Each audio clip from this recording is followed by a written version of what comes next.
Yeah, I'm Laura Harris. I'm a citizen of the Comanche Nation and Executive Director of Americans for Indian Opportunity. And I come from a long line of activists. My parents were very active and still are active in social justice issues. My mom played a pivotal role in, I think, well, first she started OIO, Oklahomans for Indian Opportunity, and then in 1970, after she'd been in Washington for about 5 years, she started Americans for Indian Opportunity. And that really was created out of the return of Taos Blue Lake. That was the first time that the federal government had returned land to an Indian tribe. And my mother was very instrumental in creating a very diverse coalition, bipartisan coalition to lobby Congress and the president to get that legislation through. In 1970, December of 1970, just not too long ago, President Nixon signed it into law. And that, I know it's a funny thing, but he had a pro-Indian side. A lot of Republicans do. Well, the old Republicans, I'm not sure what the new Republicans believe in, but the old Republicans used to be pretty good on Indian issues. So that success and that group of national activists who worked on that issue began to pick up other issues and begin to work on those. Menominee restoration, which ended the policy of termination of tribes. That came right on the heels of the Taos Blue Lake legislation. And then the Alaska Native Claims Act was very successful in getting land and money to the Native Alaskans. It didn't quite address governance structures. And so the senators of Alaska, U.S. senators of Alaska, manipulated it to kind of make their governing structures more like corporations. But back then, people weren't really looking at tribal governance. That wasn't on the radar screen. It quickly became that once the Self-Determination Act, Americans for Indian Opportunity really began their work on that issue and getting that through Congress and getting Nixon to sign it. So my mom played a pivotal role in, I think, providing access because my father is a United States Senator. You know, that's why the Taos people came to my dad in the United States Senate to lobby him for return of this land. And he immediately called my mom and had her come over too. And they were really taken by these leaders of Taos Pueblo who dressed traditionally. They dressed a lot like Comanches. My mom said they really reminded her of her grandfather. And they said if they didn't get anything else done in Washington, D.C., they were going to get this land back. And they did. My dad held it up in Congress. He held up all legislation coming out of the Interior Committee until Mo Udall, who was holding it up in the Interior, and of course the senator from New Mexico, Senator Anderson. And so my dad said that he wouldn't allow anything to come to the floor from that committee until they agreed to pass the legislation, which they finally did. So, and my dad's, I think he ought to go down in history. I don't think many people know that the senator from New Mexico, Anderson, was a very senior member of the Senate. And on the Senate floor, he remarked that my good friend Fred Harris, I don't mess with your Indians in Oklahoma, and you ought not to mess with my Indians in New Mexico. And my dad stood up and said, Senator, they're not your Indians.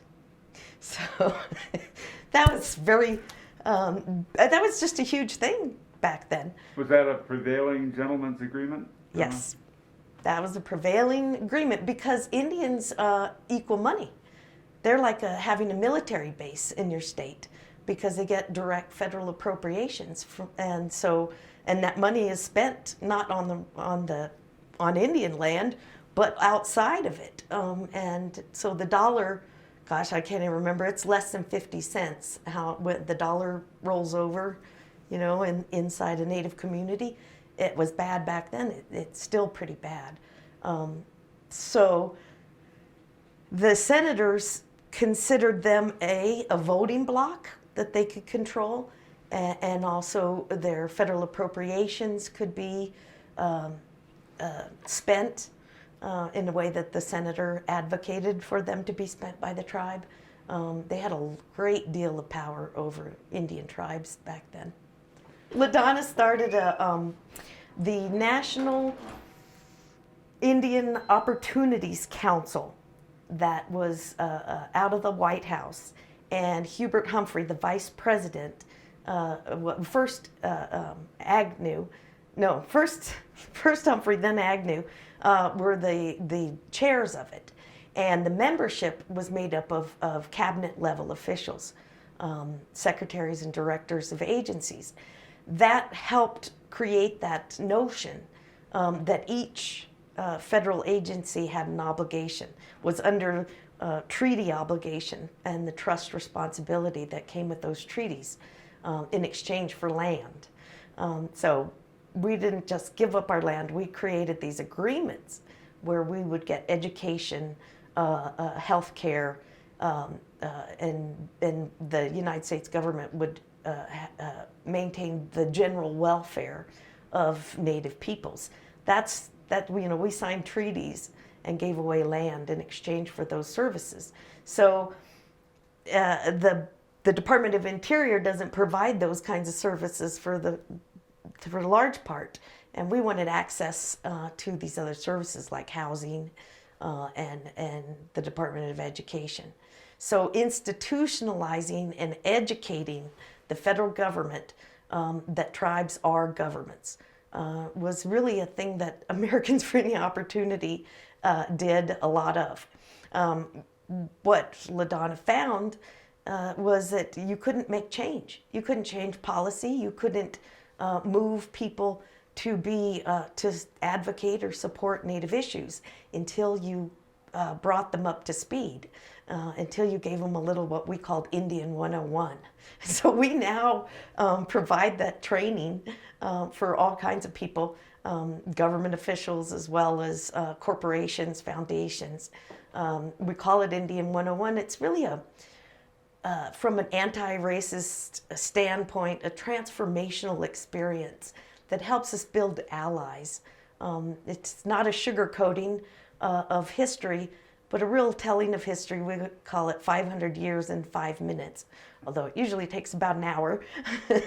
But it kind of shows that we suffer from the worst socioeconomic indicators in the country, except for maybe one or two. And it's not an accident that we have those numbers. It was the policy of the United States to assimilate us and to eradicate our culture. Could you speak to the self-determination issue and how you would rank it in terms of its importance in bringing about the current? Yeah, we talk about the fact that after annihilation, the main policy towards Native Americans by the United States government was that of assimilation. So we endured a series of assimilation policy, the Removal Act, reservations, putting us on reservations, outlawing our culture and our religion, the Allotment Act, trying to make us into individual farmers, the termination of tribe, all of these were meant to make us disappear. So if we went away, then the Indian problem went away. Was that something that people understood as explicit, that the idea of making the tribes disappear as tribes? I don't know. I think that level of consciousness began with the self-determination legislation. Self-determination in Indian Education Act, I think is its full name. Because that was the first policy that was positive, that said it reconfirmed our right to be self-governing, our inherent right to be self-governing. It recognized Indians as governments and a part of the federal system of governments, which, came out of the Iroquois Confederacy. There was no such thing as something like a confederation in Europe.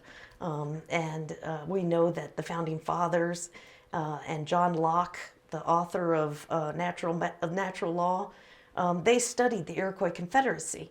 So I just have to throw that in there since I was talking about it. But so that there had been a series of legislation, court rulings, and federal regulation that confirmed that we were Indian tribes, but there'd also been court decisions that were contradictory.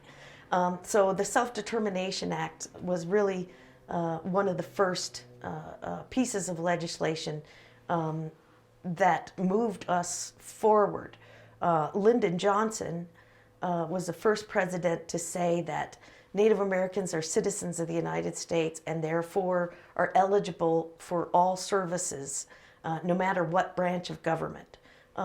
They are eligible for those services. So before, we were under the control of the the Department of Interior, really, and so other programs weren't available to Native Americans. So health and human services programs, housing, those were all gone. The BIA takes care of Indians. We don't have to worry about them.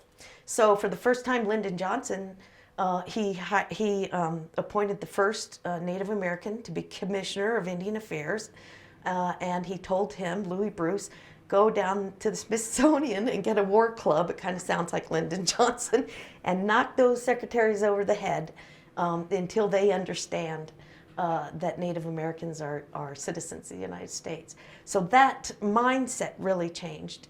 And that's what AIO's Americans for Indian Opportunity really has focused on after the Self-Determination Act, was to get those all departments and agencies to understand that concept, and to have a Indian policy statement, government to government, intergovernmental affairs statement, and also to set up a Native American desk in the intergovernmental affairs part of each department. The first we were successful in was Department of Energy, and then EPA, and then the Department of Agriculture. And then when Bill Clinton, he mandated that they should all have an Indian policy and an Indian desk.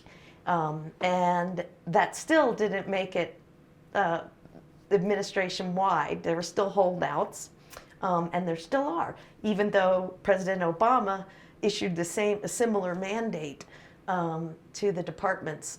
Department of State, I think, is still one holdout, and it may be Treasury, and some of the administrative type of agencies still haven't quite done it. So the work's not finished, but that's the way Americans for Indian Opportunity was committed to institutionalizing the participation of tribal governments within the federal system. And that took a lot of education, because we're not in history books. You could have 3 PhDs and still not know that tribes are governments and a part of the federal system. The organization had worked on many issues. Like I said, we were really founded on a series of policy advancements, the return of Taos Blue Lake, the Alaska Native Claims Act, and the Menominee Restoration. Those were a series of amazing success in the early 70s. And so the national activists who worked on those issues with my mother, Ladonna Harris, they came together and founded Americans for Indian Opportunity.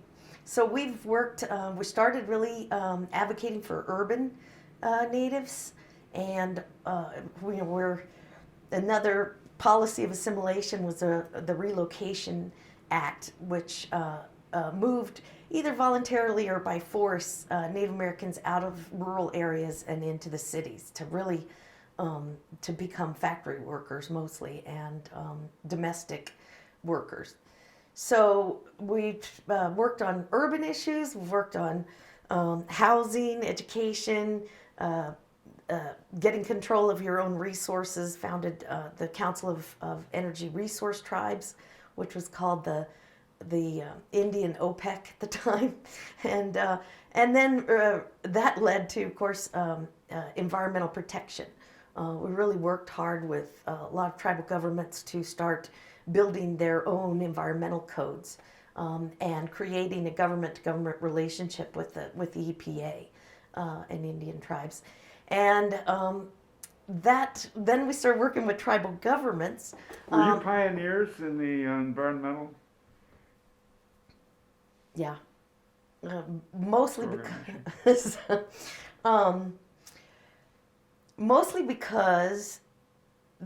what we really worked on regarding the environment was helping tribes to understand that they could create their own environmental protection codes.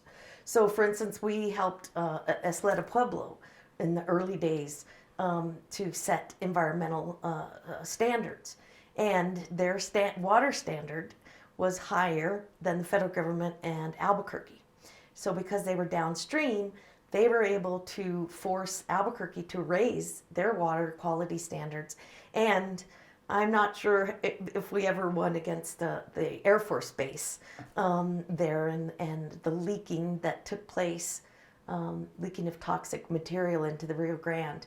I think is still a controversial issue that hasn't been settled. But Isleta is the one that brought that problem to light because they were trying to force the base to stop dumping into the Rio Grande because they were downstream. So that's how we were involved in environmental issues. My mother, of course, is a strong environmentalist and was a part of the Citizens Party ticket, which was basically to make sure that environmental issues were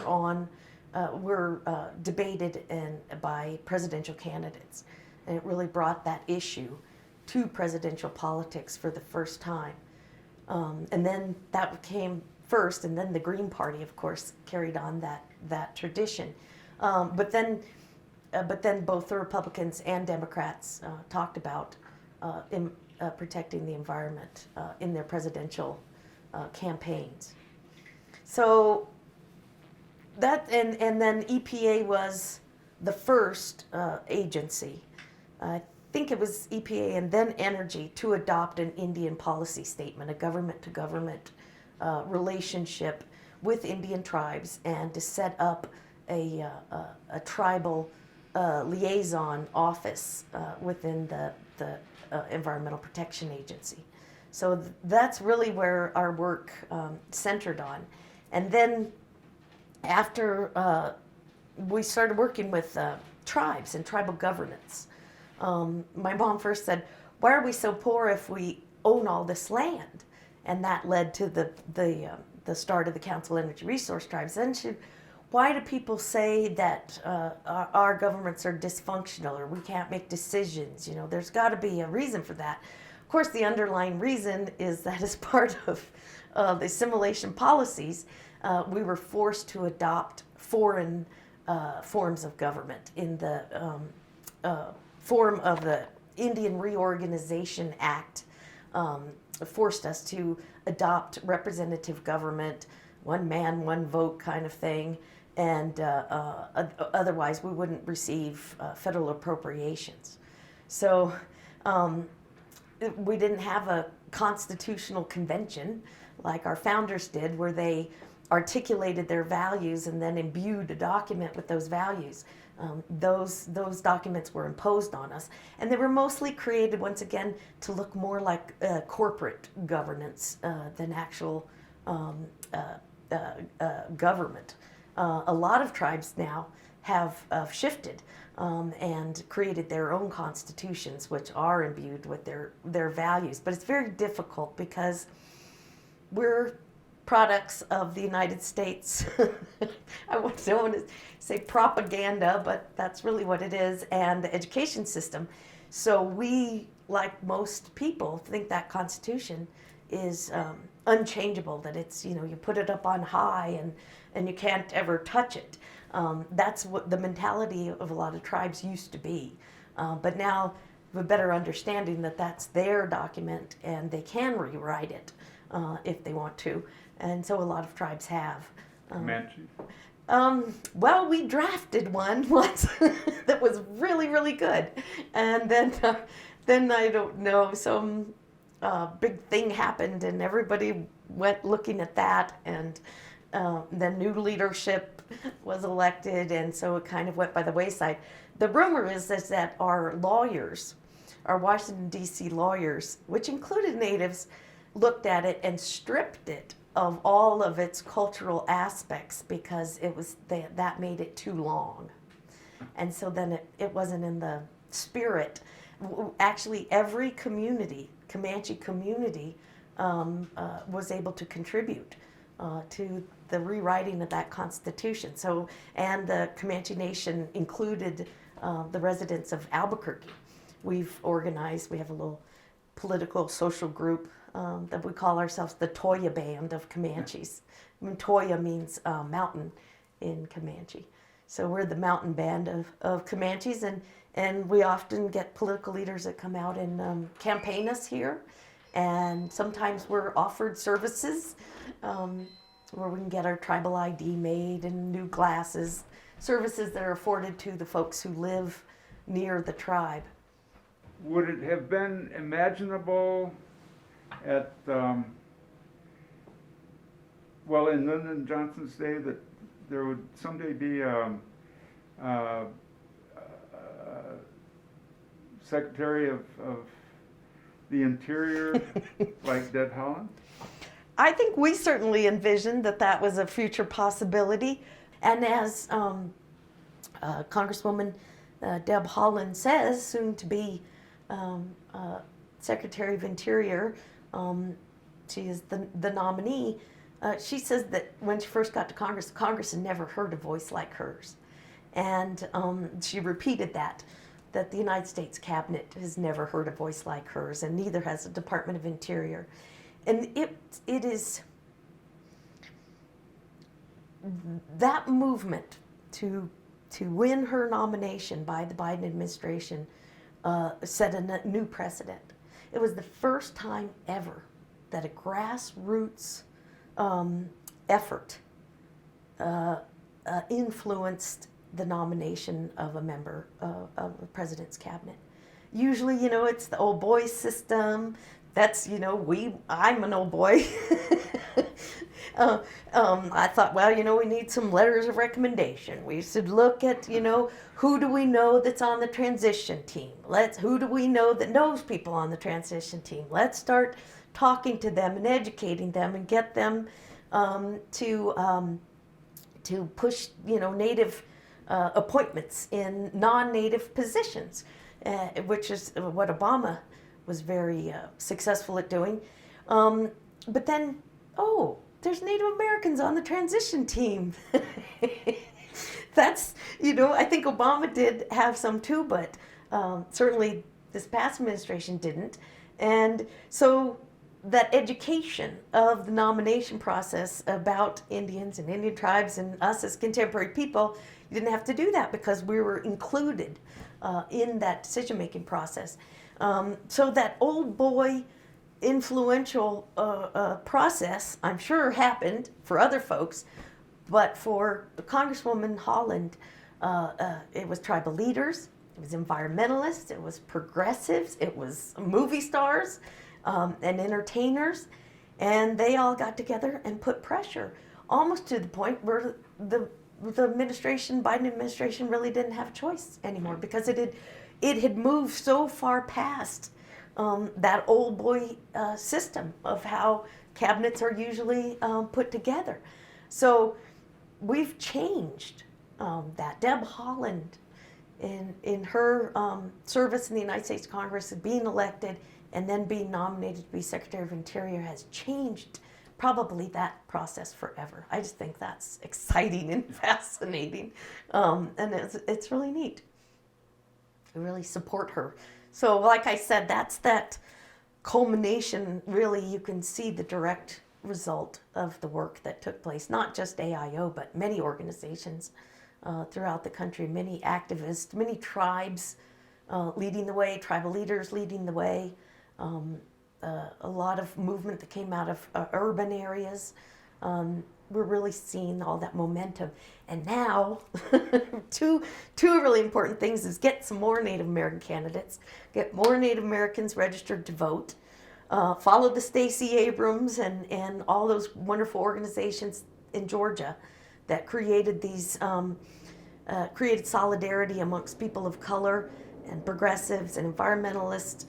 We need to repeat that all around the country, and we do that by getting out the Native American vote, and for the first time too, just got me on a roll, is for years I've very involved in my personal time with the Democratic Party. Americans for Indian Opportunity is a nonpartisan, non-political organization, but in the sense of supporting candidates. But we do some get out the vote work. But we've been trying to, and I personally have been trying to educate the Democratic Party that tribes make up the swing vote in many states like Montana, Michigan, Arizona, New Mexico, Alaska, Hawaii. And for the first time, non-natives were saying it after the election, that we really were key to Democrats winning in Arizona, in Michigan, Wisconsin. So for the first time now, after 10, 20 years of trying to make this point, now they got it. Now they see it.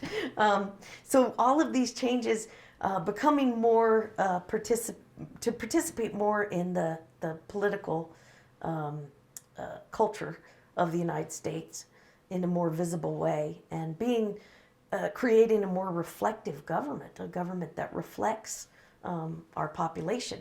We're only 1%, 2% probably of the U.S. population, but we make up something like 0.3% of elected officials.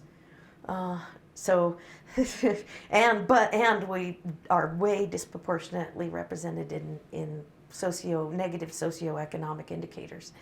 So the way to turn that around is to build power, organize community, and that's what we're seeing this new generation. That's what they're doing. That's what their aim is, to raise our visibility, increase our political power. And then That was Vice really what I President Humphrey was a good friend. Instead, she gave it all away. She used the access and pushed somebody else in front of her.